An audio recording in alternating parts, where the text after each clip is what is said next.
Hintayin ko po dito na ipersona nung grata itong si Busita ng Davao City. Yari dito si Busita. Anak ng kamote, uminit si Kung Pulong kay Busita dahil sa pang-iipal ng naturang former representative na si Busita sa Davao City. Hindi po ito nagustuhan ni Kung Pulong Duterte kaya uminit po ang ulo.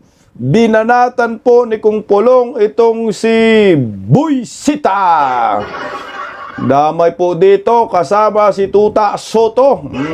Sagad-sagad na natin itong pag-uusapan natin tungkol po kay Kung Pulong Duterte. Bakit nga ba uminit po itong si Pulong dito kay Busita? Ito. Magandang gabi po sa ating lahat. Pa-like po muna, pa-share, pa-subscribe at pakipindot po ang inyong notification bell para lagi po kayong updated sa ating mga video. At Bisdak Historiador, suportahan po ninyo pangalawang YouTube channel ko po. Alam nyo ako sa akin, wala naman po sanang problema kung ikaw meron kang advokasya bilang isang riders, no, at gusto mong ipakita sa mga riders na kakampi mo sila, pero siguro tingnan mo rin yung limitasyon mo. No, kung hanggang saan ka lang. Dahil sa pang-iipal mo, mapapahamak ka pa. At ang problema ay doon ka pa nagkalat sa Davao City. Kaya nasita ka tuloy ni Kung Pulong Duterte. So, ano ba yung mga nangyayaring ito? Meron po tayong nakitang video na malamang dito po uminit si Kung Pulong Duterte, no? Dahil lumalabas ay nakikialam itong si Busita sa local government, yung kanilang sariling mga sinusunod na mga batas yan, no? Mga city ordinance tawag dyan, mga ordinansa. So dapat hindi ka nakikialam talaga. Lalo na pa, dumayo ka pa ng Davao, layo ng Davao, nasa Mindanao. So pumunta ka lang para talaga mang-ipal. So mukhang sumubra dito si Busita. Panoorin po natin yung videong ito at himay-himay natin bakit nga ba uminit si Kung Pulong Duterte. At siyempre, basahin din po natin ang banat ni Kung Pulong Duterte kay Busita. Kasi naghahanap ako ng video, bakit nga ba? Ano bang dahilan? So ito, malamang ito na po yun. Pakinggan natin. Ayan, pumunta po si Busita dyan sa Davao City.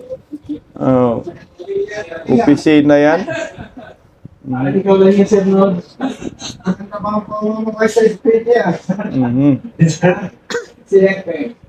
Ayan. So, I think LTO po ito, tama ba? Nasa taas eh.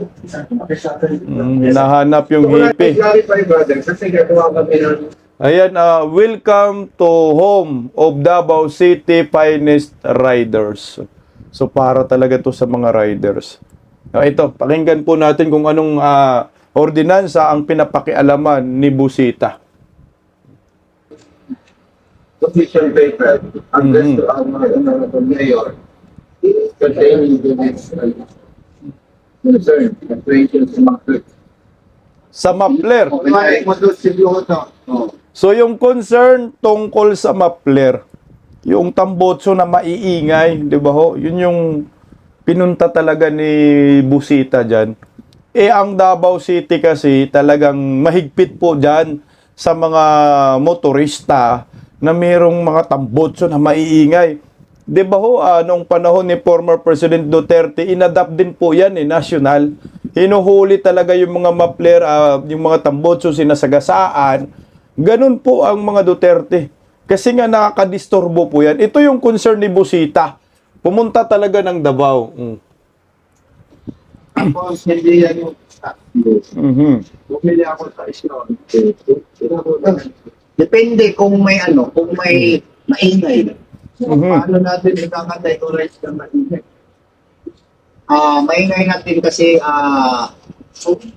pag sumusobra na yung niya sa marinig na, yung hindi original na, ano niya, na malaman naman natin yung noise, ano na, siguro sa ingay, katulad niyan na pag-revolution na masakit na sa tail. Correct. That's considered. Putang ina, no? Nakikialam ka. Alam mo, napaka-pilosopo yung tanong ni Bosita. Para siyang bubo dito, no? Nagiging tanga siya, no? Paano daw natin malalaman na maiingay?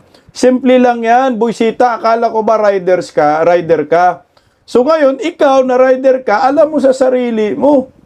Kung yung tambutso mo ginagamit ay maingay ba? Kung pinalitan mo, nilagyan mo ng muffler, yung original na tambutso na binili mo yung motorsiklo mo sa tindahan, pinalitan mo ng muffler, kaya maingay. Kahit anong rason mo dyan, no, basta muffler, yung tambutso mo, matik yan, ipinagbabawal yan sa City Ordinance sa Davao. Kaya wag kang makialam kahit gaano ba ka, yung hindi ba masyadong maingay, or yung katamtaman na naingay, basta muffler yan, tanggal talaga yung tambutso mo, pag revolution yan, maingay yan, pitpitin talaga yan, anak ka ng kagawang buysita, mabubuisit talaga tao sa'yo. Oh. CEO Tiger, I think, pagka in-apprehend ka, Tiger, may usually, hindi kami nag-apprehend. Usually, sinabihan namin sila na yung ano mo, yung naka-record. Usually, pag mga ganyan, lalo na nandyan kami sa daan.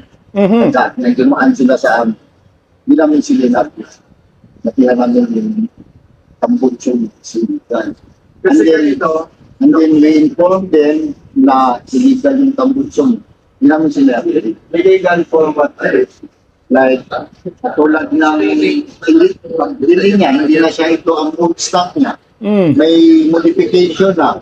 May butas na yung ano niya, yung tambutso niya, ginawang ano ba? Kulay nito, hindi na siya, binutas niya.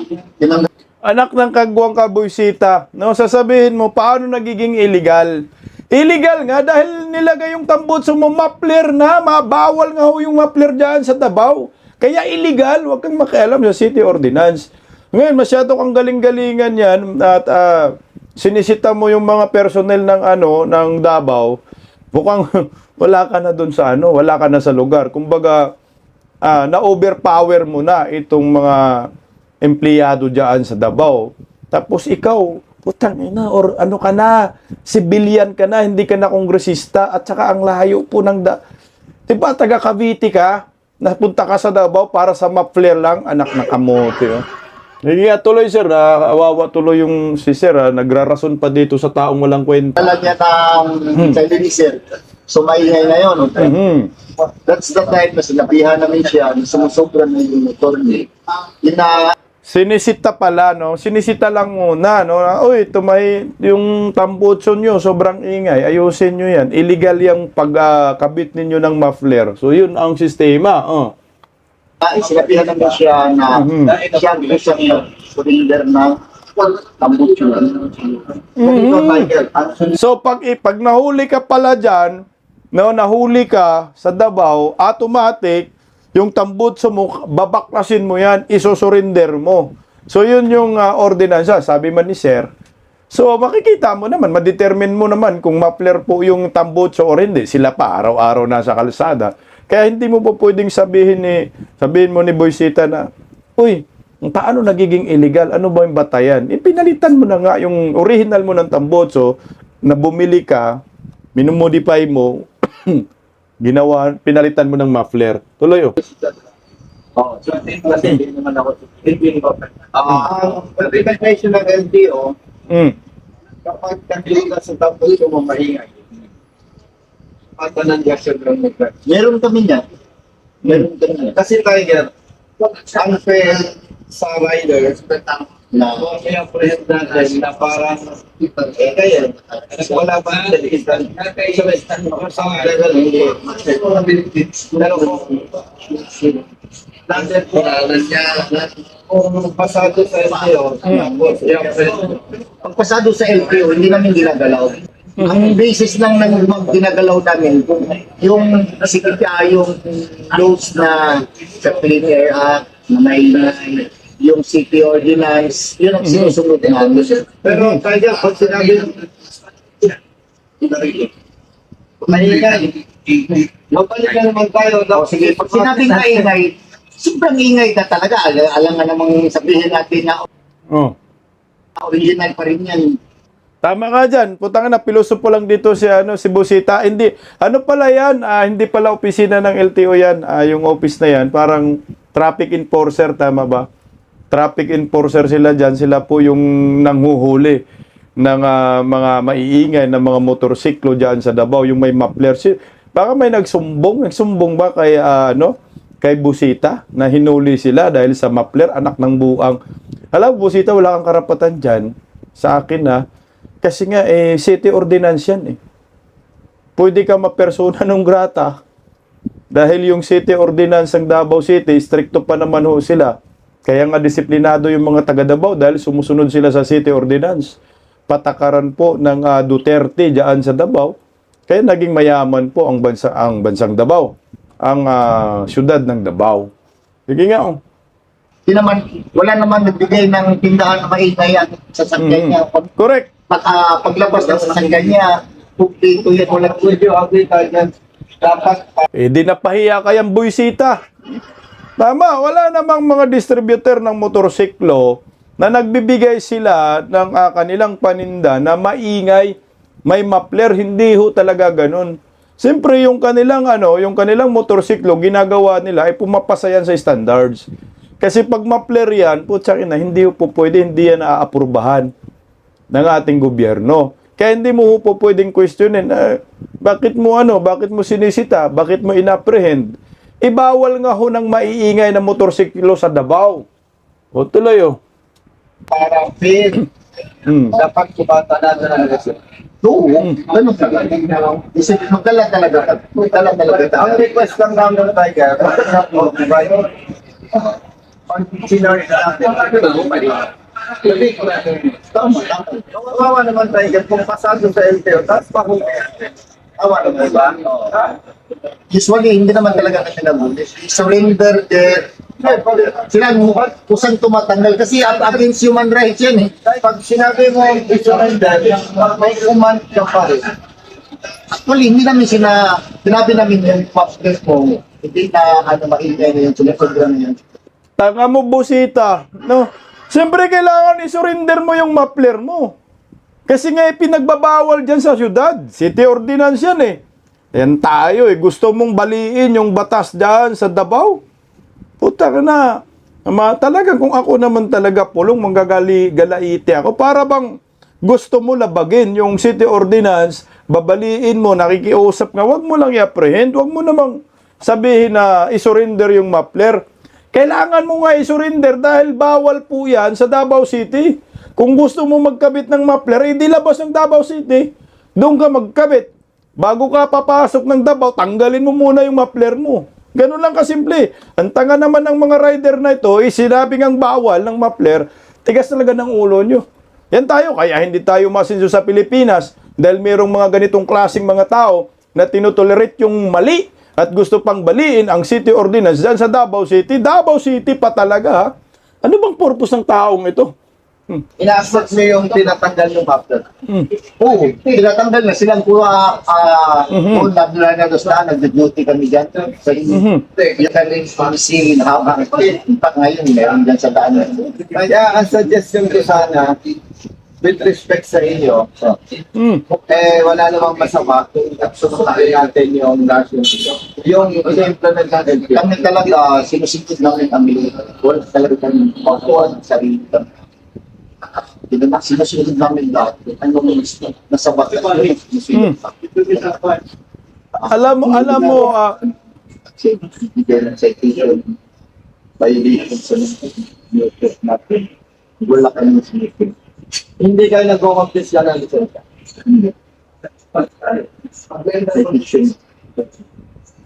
Tangoy namin na Busita. Dandahan ka. Wala kang karapatan mag-suggest kung anong gusto mong mangyari dyan sa Davao City. Unang-una, hindi ka taga Davao City. Hindi ka nga butante sa Davao Wala kang karapatan na panghihimasukan ang pagpapatakbo ng Davao City dahil hindi ka residente dyan. At saka, tangina, pinapakailaman mo yung city ordinance. Matagal na po yung ordinansa na yan, huwag ka mag-suggest kung ano bang isa-suggest mo. Dahil pinag-aaralan po yan ng mga Duterte, ng mga councilor dyan, city council. Hindi po basta-basta magpasa sila ng city ordinance ay pinagbabawal yung mga ganyang klase mapler. Kaya pag ikaw nakialam, ang tawag sa iyo, nang iipal ka, dahil hindi ka man butante dyan, wala kang ambag sa Davao, buang ka, ang resulta dyan, ilus-lus ka dyan. Tambalus-lus ka. Bakit ayaw mong ipapatupad dyan sa sinasabi mo sa, doon sa lugar nyo sa Cavite? Taga Cavite ka, di ba? Doon ka na lang. Huwag ka na lang dumayo pa ng Mindanao at pupunta ka pa ng Davao City. Mukhang nabigyan na naman ito ng malita, itong hinayupak na buisita na to. Anong purpose mo dyan? Bakit nandyan ka sa Davao? Para lamang manita dyan sa mga opisyal ng local government of Davao City? Para bang pinapalabas mo mga inutil, yung mga nagpapatupad dyan, opisyal ng gobyerno dyan sa Davao? Hindi eh. Matagal nang epektibo po yung ginagawa nila dyan sa Davao City paglaban dyan sa mga maiingay na mga tambutso. Effective na po yan, kaya nagiging disiplinado yung mga taga Davao. Tuloy lang natin ng konti para alam natin yung buong kwento. Kung bakit nanggagalaiti ito sa init, itong si Kong Pulong Duterte dito kay Busita. Ito pakikialam na po to ha. Takin mo, dumayo ka ng Davao City, oh. By the way, Tiger, i-clarify ko lang.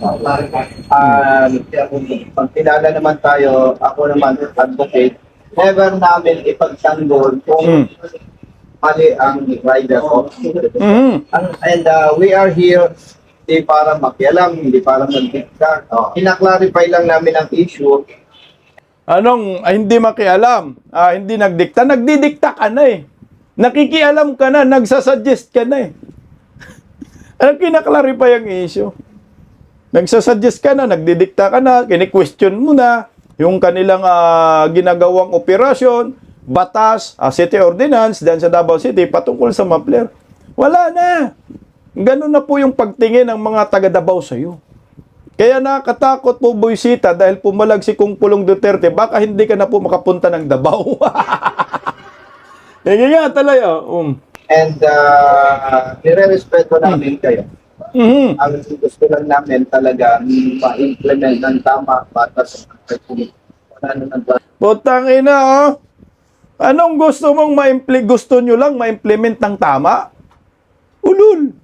Ang tagal-tagal na po yung ordinansa na yan. Walang nagki-question dyan. Patungkol sa paglaban sa mga maiingay na tambutso sa motorsiklo. Ang mga taga Davao sumusunod. Nanak ng kagwang, no? Kung sino ba yung hindi taga Davao City, siya pa ngayon yung nagrereklamo. Diyan tayo eh. Alam mo, nakakahiya po dyan na Busita. Hindi ka naman taga Davao, ba't ka nagrereklamo? Yung mga taga Davao sumusunod naman dyan sa City Ordinance. Kaya hindi po pwede sasabihin mo, gusto mo lang na pumunta ka dyan, kini-question mo lang itong mga tao, pinapagalitan mo, nagtatanong ka, dahil gusto mo lang ma-implement ng tama. Come on. Matagal ka na bang nakatira sa Davao? May bahay ka ba dyan? May pamilya ka ba dyan? Para sabihin mo na mali yung pag-implement ng City Ordinance ng Davao? Aba, lolo din ah. Nation, yes. Na kahit mali, ako unwilling to submit sa basta ang mga sinusunod ko, hindi tama. Pag hindi tama, hindi talaga sinusunod. Kahit sinasabihan ka ng superior mo na ganito gawin mo. Pag mali, sinusunod talaga. Pahala, magkakaso ko diyan. Tingnan mo ha, ganon yung paninindigan ng mga empleyado ng Davao City. Na kahit daw, yung superior niya ay nag-uutos ng hindi tama, basta alam niya ay mali, hindi niya ito sinusunod. Narinig mo yung Buisita?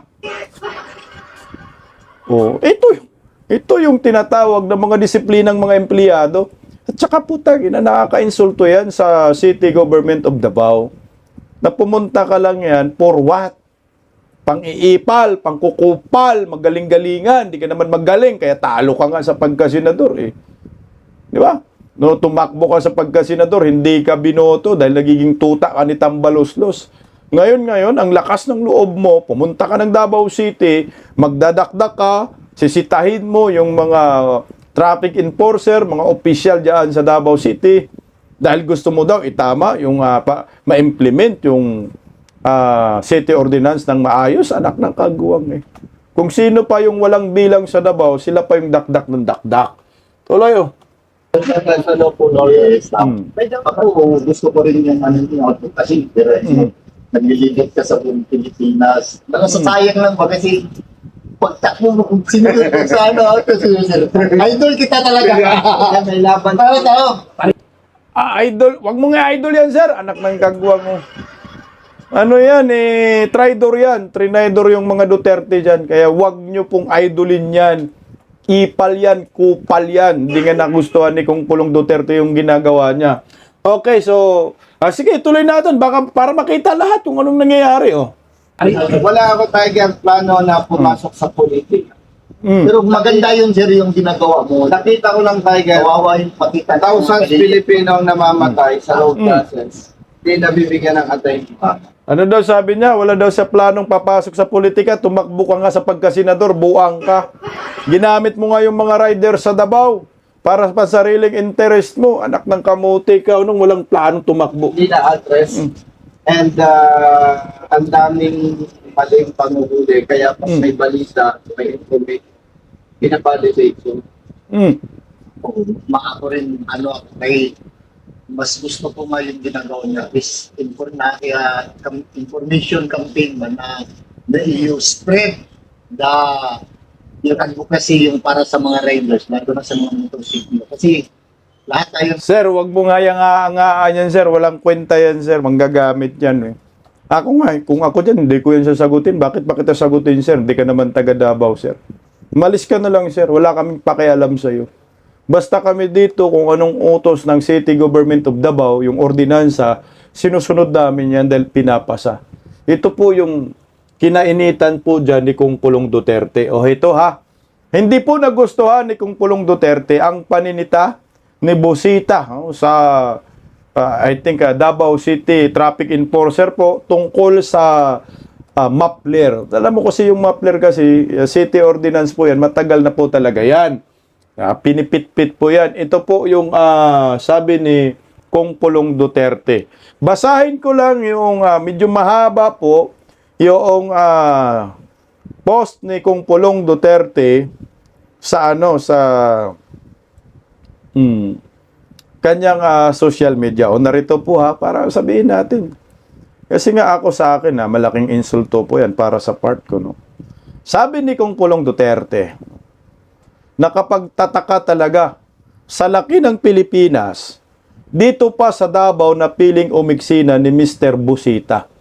Wala namang katungkulan na yan si Busita, ipal na lang yan eh. Kung makasigaw sa mga city employees na maayos namang ginagawa ang trabaho nila, akala mo siya ang hinahalal ng mga Davawinyo para mamumuno sa syudad. Putang ina, yali ka talaga, Busita. You were not elected here. Di, ang sakit nun. Our people chose their leaders. Respect that. Tingnan mo. Wala na pumunta lang mang-ipal eh. For your information, my city ordinance number 0334-12, the Comprehensive Transport and Traffic Code of Davao City. Hindi ito basta trip lang ng LGU. It exists to protect public order, especially against excessive loud modified exhaust systems na wala naman dulot kundi istorbo, ingay at alarma lalo na sa gabi. Maingay talaga yan, kagaya dito sa amin. Grabe ang mga mayayabang. Ang yayabang eh. Ang Mapler dyan, putang inumin talaga. Lalo na pag sa gabi, tulog ka, sarap ng tulog mo. Kahit sa umaga, biglang may dadaan dyan sa kalsada, tapat ng bahay ninyo, sakit sa tainga, mabubuisit ka talaga. Davao values discipline. Davao values peace and quiet. Hindi ito about pagpapasikat. It's about protecting communities, especially families, elderly residents, at mga batang natutulog sa gabi. Lalo na yung mga sanggol. Nako, pag yung sanggol natutulog sa gabi tapos may biglang dumaan na motorsiklo na malakas ang tambutso dahil ang yabang may muffler daw, kawawa yung bata. Iiyak yan eh. Madidisturbo po yung yung tulog talaga. Nasubukan ko yun, naranasan ko yan eh. Nung maliit yung anak ko, ganun ang nangyayari. Mabubuisit ka, mapahanap ka talaga ng away. No? Kung gusto mong mag-advocate, gawin mo sa tamang paraan. Dialogue, not drama. Policy discussion, not public spectacle. Nagpapasikat kasi kung pulong. Yun ang nakikita natin. Pasikat-sikat lang para sabihin magaling, para sabihin may concern sa mga riders, para sabihin yung may nagrereklamo, nandun siya para iklaro. Hindi eh. Masyado ka ng kumbaga, nilabag mo na, nagpapaipal ka na dyan, nilabag mo na yung city ordinance.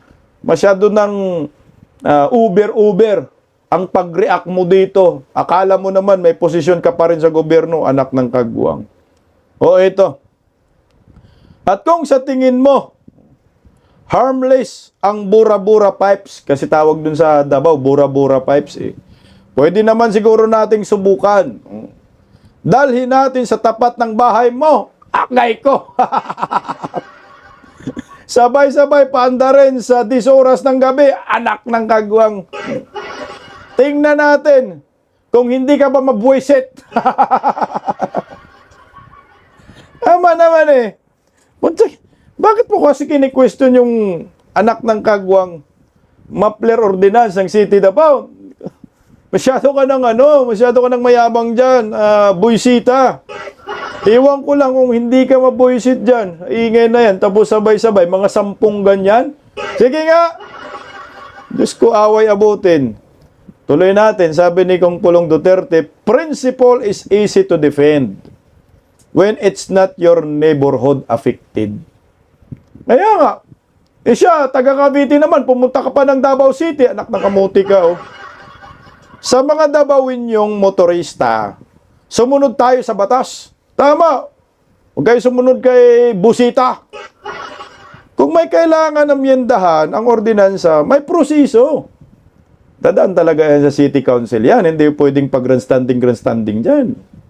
The local government is open to consultation. O dapat dyan, dun siya pumunta sa pinaka-opisina ni Mayor Basti. That's how governance works. Not through shouting matches, but through legislation and public dialogue. Oh. Hindi yung putang ina, magdala ka ng vlogger.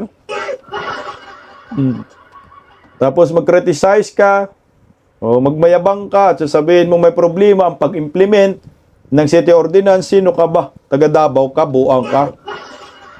Ito, criticism is welcome.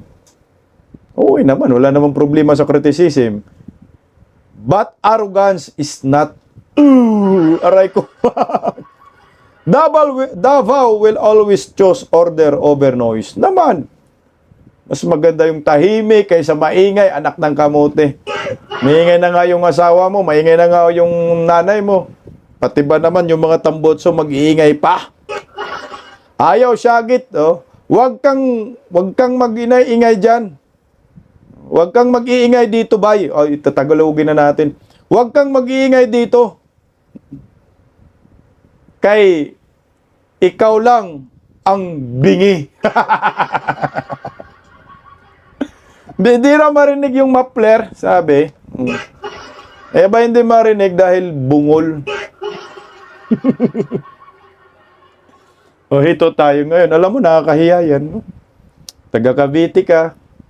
Hindi ka naman butante ng Davao, hindi ka residente ng Davao. Baka nga kamag-anak, wala kang kamag-anak ng Davao.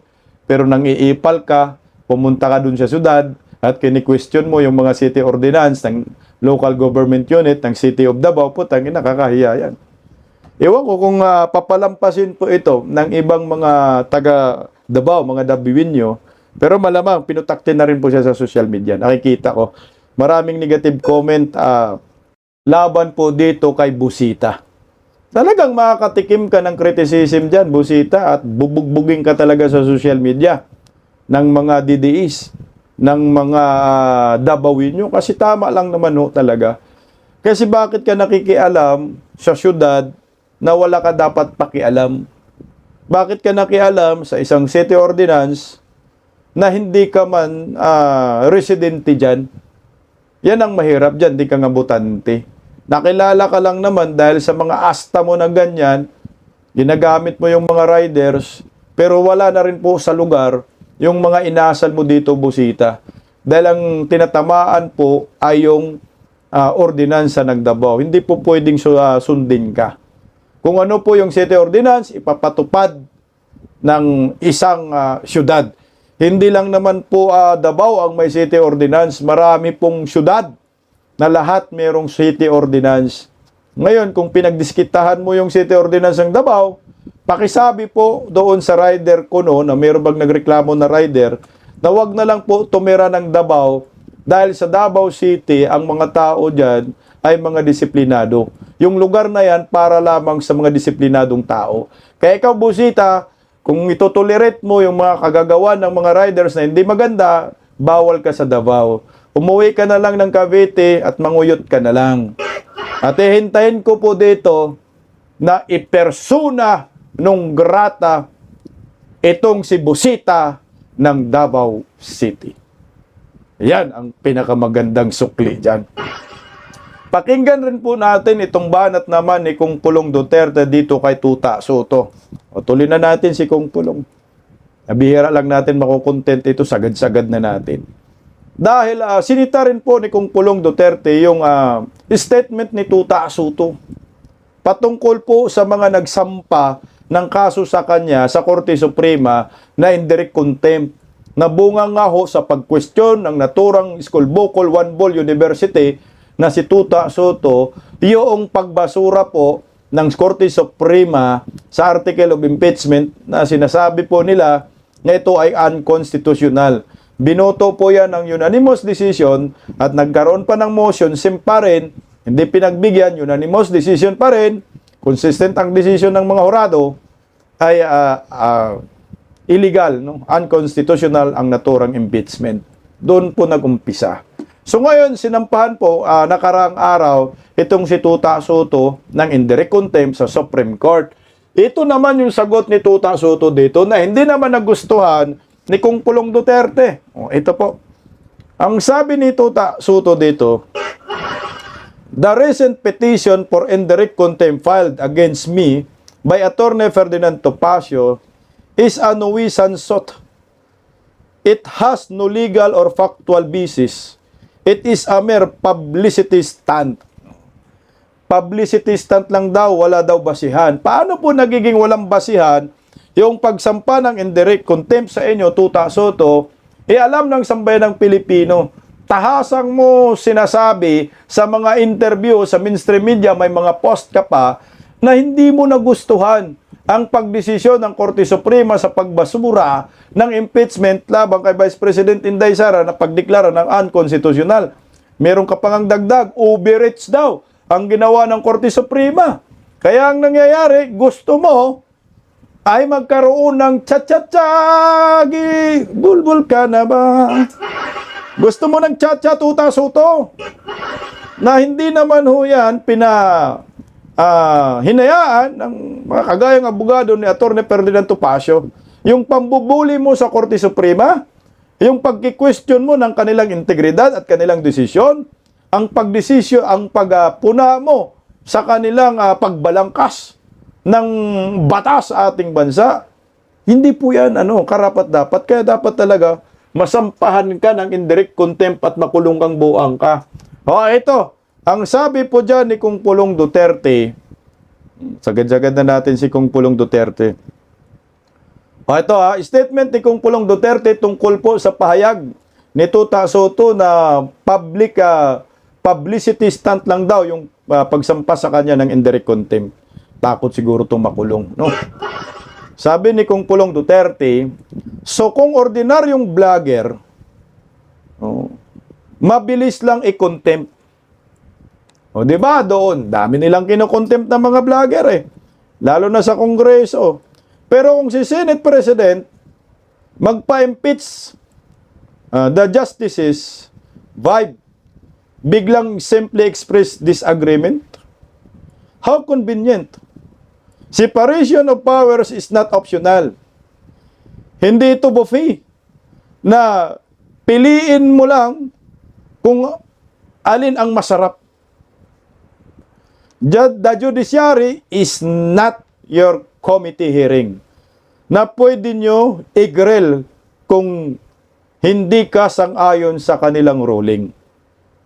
Calling it a nuisance suit doesn't make you sound constitutional. It makes you sound irritated and ignorant. Ignoranting One Ball University. The Constitution is not only composed of the text and provisions mentioned therein, it also stretches to the interpretations made by the Supreme Court. Wala namang iba mag-interpret po talaga ang Supreme Court. Being the office empowered to interpret it. Hindi naman si One Ball University mag-interpret. Kung gusto ka respetuhin, learn to respect first. Hindi yung mag-lecture ka about decorum while subtly flexing political pressure against the court. Naman. Disagreement is normal. Pero don't act shocked when people say, "Hoy, medyo over ka." Ano naman, sobra-sobra naman to. Overpower naman tong ginagawa ni Tuta Soto. Anak ka ng kagwang eh. The Supreme Court is not an extension of the Senate floor. Baka hindi ito alam ni Tuta Soto. And free speech doesn't mean freedom from consequences. Talaga, hindi mo talaga basta-basta babatikusin lang itong Korte Suprema kasi pag binatikos mo ng sobra-sobra, binubuli mo, gusto mo palitan mo na yung mga justices dyan dahil hindi mo nagustuhan yung kanilang pag-interpret ng batas at sasabihin mo, first year student, mas magaling pa sa kanila, anak ka ng kagwang, makulong ka talaga. Kung gusto mo, kung gusto mong maging statesman, act like one. Kasi ngayon, parang selective ka sa inyong standards, Your Honor. Salamat kaayo, Mr. Chair. Alam mo sa akin kasi si Tuta Soto kasi, ano na rin yan, nape-pressure na rin yan eh. Kaya nagkaroon nga ako siya ng posisyon sa pagka-Senate President kasi nga, tuta siya ni Tambaluslos, tuta siya ni Bungit, na hanggang ngayon hindi pa rin mapatalsik-talsik si Inday Sara, kaya pressure ang buang. At bukod riyan ay may pangarap po siya magiging Pangulo ng Republika ng Pilipinas. Na-overreach ba talaga ng Korte Suprema ang Senate, ang Senado patungkol sa impeachment? Pakinggan natin ng kaunti. Itong si Atty. Harold Respecio kung na-overreach ba talaga. Inyo po, lumagpas na ang Korte Suprema doon. At kailan ba natin masasabi kung kasi ang punto ng Korte Suprema na ganito ang dapat gawin sa panig ng ni Tito Sen, parang sinabi niya na lumagpas na. Alin ba, kailan ba ano bang senaryo na masasabi nating lumagpas na ang isang Korte Suprema doon sa kanyang kapangyarihan na punta na, kumbaga nag-overreach na doon sa iba pang sangay po? Adma, dito sa decision na ito, hindi lumagpas ang Supreme Court. Tandaan natin na ang Supreme Court ang final na nag-i-interpret kung ano ang ibig sabihin ng saligang batas. Ang nakalagay sa saligang batas ay bawal na mag-file ng impeachment complaint within 1 year after initiation ng prior impeachment complaint. So, ano ang nangyari? Noong December, merong mga impeachment complaint na ipinasa at inirefer nung January sa Committee on Justice yung mga impeachment complaint.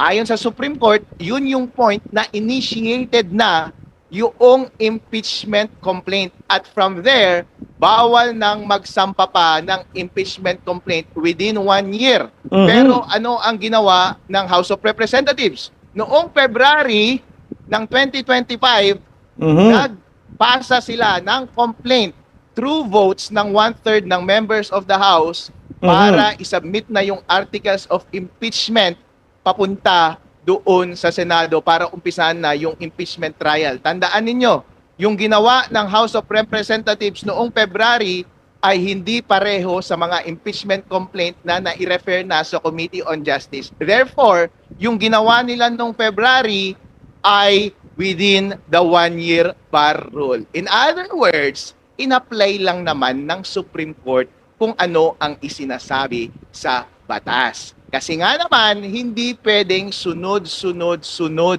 ang impeachment complaint na ipinapasa mo laban sa isang impeachable officer dahil iniistorbo mo siya sa kanyang paggawa ng trabaho. Dapat ang ginawa ng House of Representatives noon ay yung naunang mga impeachment complaint na nasa Committee on Justice, dapat yun yung inelevate nila sa Supreme Court. Hindi dapat sila gumawa ng kanilang sariling impeachment complaint. Okay, sapat na yun na sasabihin po nating walang overreach na ginawa ang Supreme Court. Ang merong over, si Tuta Soto. Over, ignorance, overreach. Kagaya ni Buisita. Ignorance, overreach din. Dahil hindi nila alam ang city ordinance ng Davao City. Ayan, sama-sama kayong mga hunyango kayo. Mga walang kwenta. Ito'y nakakahiya. Buisita, huwag kang makialam sa Davao City. Pagising sa umaga, tanghali at gabi, nakikita ko ang post niya, ang hapdi. Paano nga ba to? Di ako makatanggi. Watch ko na lang at isipin ng mabuti. Bisdak Pilipinas. Bisdak, tinig ng katotohanan. Sa bawat vlog may laban sa kasinungalingan. Mulat ang mata, gising ang masa. Bisdak Pilipinas, para sa bayan, gumigising sa diwa. Sa likod ng kamera, tapang ang dala, walang sinasanto kung mali ang gawa. Hinay-hinay, pero palaban. Boses ng tao sa digital na labanan. Bisdak, tinig ng katotohanan. Sa bawat vlog may laban sa kasinungalingan. Mulat ang mata, gising ang masa. Bisdak Pilipinas, para sa bayan, gumigising sa diwa.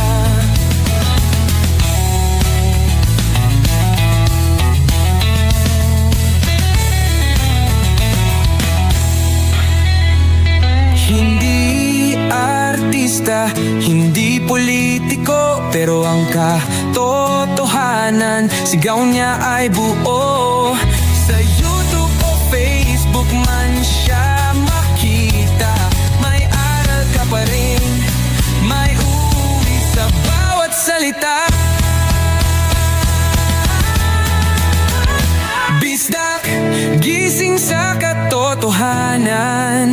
Di lang kwento, kundi panawagan. Sa bawat Pilipinong naghahanap ng liwanag. Bisdak Pilipinas, kasama sa pagbangon ng bayan. Bisdak Pilipinas,